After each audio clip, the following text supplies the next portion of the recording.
You know, it is coming up on 25 years, and you guys were very close. How often do you think about Dale? There probably isn't a week it goes by that I don't think about something about Dale or something about the things that went on. He was a dear friend besides being working with me. And 25 years is coming up at Daytona this year, and Lord, it don't seem like it. It seems like yesterday when that accident happened, and it's just it was tough. And there's race fans today that'll come to and say, I hadn't been, and, you know, they're still a Dale Earnhardt fan. They'll say, come to their museum here and welcome, and they'll say, I hadn't been back to a race since we lost Dale. No doubt about it. You know, he is one of the most prolific racers ever in NASCAR history. You mentioned a little bit about your relationship, and you know, it's so special and unique, the relationship that you and Dale had. You were very honest with each other. Why were you guys able to have a relationship like that? I think just from our growing up as young kids and understanding our family, how important they were. Both of us lost our dads. I think just from our growing up as young kids and understanding our family, how important they were. Both of us lost our dads at early ages, and both of us had, our mothers were almost identical when it comes to family and family traditions, and we could talk a lot about family, and Dale was a true family man, and we just had some great personal conversations, a lot of good hunting trips and fishing trips, and a lot of wins and some championships. At what point in Dale's career did you know that the number 3 was going to have the legacy that it had? Well, I used to drive the number 3, and I never dreamed it having that legacy that it's got. But I didn't do it justice. But you know, I don't never look back in today, knowing what was accomplished with Dale and what he did, and having the black number 3. I can go back with stories how it become the black number 3 is a long story. I can't tell you, but it's so many great memories about that number 3 in the black car, and I still think back at when we unveiled it at Rockingham, and I drove the car out there to unveil it, and it was just some special memories. Was it hard for you to give up your seat to Dale? It was. Anytime I could see the future coming. All the money people started coming in. I was an independent, and I knew that if I could run the top 10, top 5 occasionally, top 10. And I kept dropping back, and I wasn't happy racing where I was. Every time a new money guy, Warner Hodgson, Osterlund, J.D. Stacy, all these big millionaires were coming in. Every time one of them would come in, it backed me up a spot. And I knew I had to do something different, and that's when we made the decision to get out of the car and put Dale in the car. And you actually told him after 1 year, leave us and we'll bring you back when we can be more competitive. When you were making moves to get him back, do you remember what those conversations were like?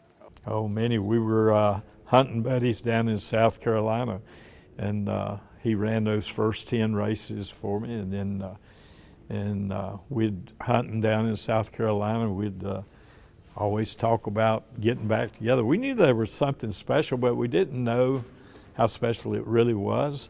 And I think it boiled down to a friendship and respect. Both of us had a great amount of respect for each other and what we did for each other.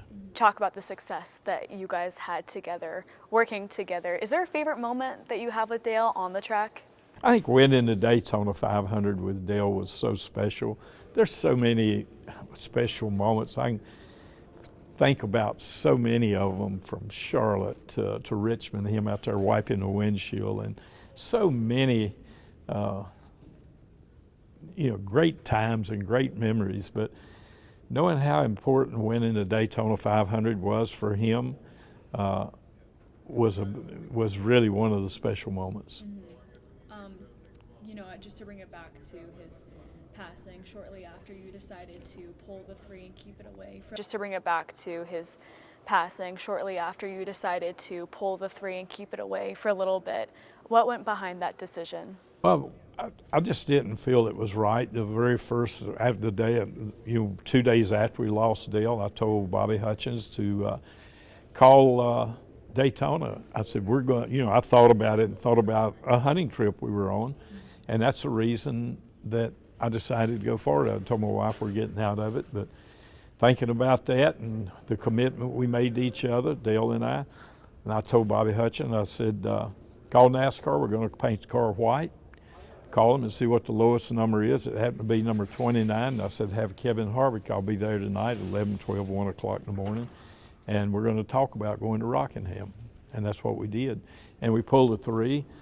Bringing the 3 back was, it had to be something special to be able to bring the 3 back. And talked to my good friend Johnny Morris at Bass Pro, and talked to Kelly and Dale Jr. about what I wanted to try to do, bringing Austin back and put it in a truck. And Austin goes out and wins a championship in the truck division with a black number 3 truck. Then we put a number 3 on his Xfinity car, and he goes out and wins the Xfinity championship. So he's paid his way. Duty's up to be in the Cup. Now he wants to win really bad, to be one of the first drivers to win a Cup championship, an Xfinity and a truck. How proud are you of Austin to be able to continue Dale's legacy and drive that 3? It's the pressure that's on him. He handles it really well. I think he drives hard, but from the point of the pressure. But I think he handles it well, and we talk about it occasionally. But he knows when I asked him about his first Bandolera car, I asked him, I said, what number do you want on your car? He said, I want number 3. That was a car you drove. And that's when it goes back to that. And Ty, I said, Ty, what number you want on yours? He said, I want my dad's number. He drove number 2. So one of them had number 2 and the other had number 3. And it goes way back when he was running number 3 on a Bandolera car. This is so cool, just the backstories that goes into them developing and getting these numbers. Like we mentioned, it is coming up on 25 years of Dale's passing. When you're able to take a step back, and I know you're a very busy man and you don't really have time to just sit back and relax and think, but just to see the legacy that Dale has left on this sport, I mean, what does that mean to you, just knowing how close and how well you guys work together and how much of an impact he's had on the sport? I think things would be different today in NASCAR if Dale was still around. NASCAR would listen to him, Bill Jr. and some of the other people at NASCAR would listen to Dale and myself pretty heavy. And it's always changes.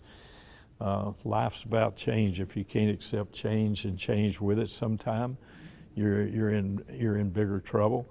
But I think that the legacy that Dale Earnhardt left with his driving style, his driving ability, his business, a lot of people don't really understand, but he was a really good businessman. So away from the track. But I think just the legacy that he left, his sales and souvenirs today are still pretty good.